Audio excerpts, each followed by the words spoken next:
পররাষ্ট্র মন্ত্রণালয়ে আমার ব্যক্তিগতভাবে নতুন যাত্রা শুরু হলো। আজকে আমার প্রথম দিন। আমাদের সকল এখানে যারা কর্মরত আছেন অত্যন্ত বিজ্ঞ এবং আমাদের অনারেবল ফরেন মিনিস্টার যার একটি দীর্ঘ ক্যারিয়ার আছে পররাষ্ট্র জায়গায়, তো অবশ্যই ওনার যে বিশাল অভিজ্ঞতা, এর আগে উনি পূর্ববর্তী সরকারে উনি এনএসএর দায়িত্ব পালন করেছেন, সেটাতে ওনার বিশাল একটা অভিজ্ঞতা আছে। তো আমরা মনে করি, আমি গর্ববোধ করছি যে আমি আমাদের অনারেবল ফরেন মিনিস্টার জনাব খলিল সাহেবের নেতৃত্বে আমরা যারা আছি সকলে এখানে ভালো কিছু কাজ করতে পারবো। বিশেষ করে আমরা কিছুদিন আগেই তো নির্বাচন শেষ হলো। নির্বাচনের পূর্বে এত বছর ধরে বাংলাদেশ জাতীয়তাবাদী দলের কর্মী হিসেবে আমরা যে প্রতিশ্রুতি দিয়েছি, আমাদের মাননীয় প্রধানমন্ত্রী জনাব তারেক রহমান যে প্রতিশ্রুতি দিয়েছেন মানুষকে, বাংলাদেশের জনগণকে, যে বাংলাদেশ ফার্স্ট বা সবার আগে বাংলাদেশকে মাথায় রেখে আমাদের প্রত্যেকটি নাগরিকের জন্য কাজ করা। গ্লিটারের টুইন লেমন ও অ্যান্টিব্যাকটেরিয়াল ফর্মুলা বাসনকে চকচকে জীবাণুমুক্ত করে আমাদের দেয় গ্লিটার গ্যারান্টি। সেই জায়গাটা থেকে পররাষ্ট্র মন্ত্রণালয় একটা গুরুত্বপূর্ণ ভূমিকা পালন করতে পারে।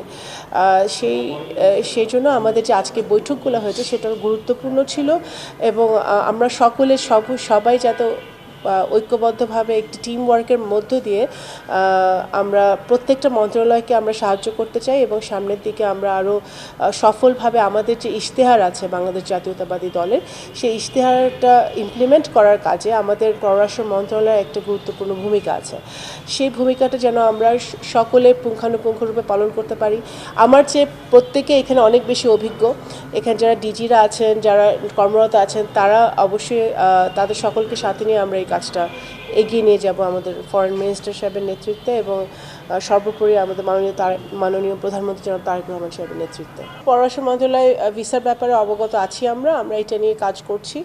এটা কিভাবে আরও সামনে এই সমস্যাগুলো সমাধান করা যায় সেটা নিয়ে আমরা কাজ করছি এবং আমার ব্যক্তিগতভাবে আমার যেটা সংকল্প সেটা হচ্ছে যে বাংলাদেশকে আবার সেই অনেক দিন পরে বাংলাদেশে একটি গণতান্ত্রিক সরকার এসেছে। যে গণতান্ত্রিক সরকারের পররাষ্ট্রনীতি যেরকম হওয়া উচিত, সে বাংলাদেশের মেরুদণ্ড সোজা করে বাংলাদেশ সকল দেশের সাথে, সকল রাষ্ট্রের সাথে যোগাযোগ রাখবে, কথা বলবে, বন্ধুত্ব রাখবে।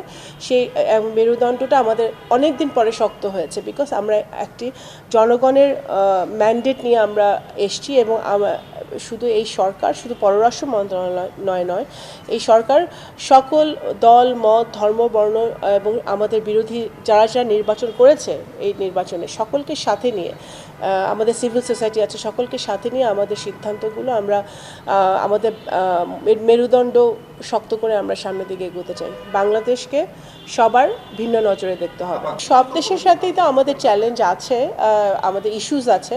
সেই ইস্যুসগুলো সমাধান করার জন্য আমাদের বাইল্যাটারাল, মাল্টিল্যাটারাল ভাবে আমাদের এগোতে হবে, সেটা আমরা এগোবো। এবং আগেই তো বলেছি, আমাদের সকল রাষ্ট্রের সাথে, সকল সরকারের সাথে আমাদের সম্পর্ক থাকবে। আমাদের স্বার্থ, বাংলাদেশের জনগণের স্বার্থকে সুরক্ষিত করে।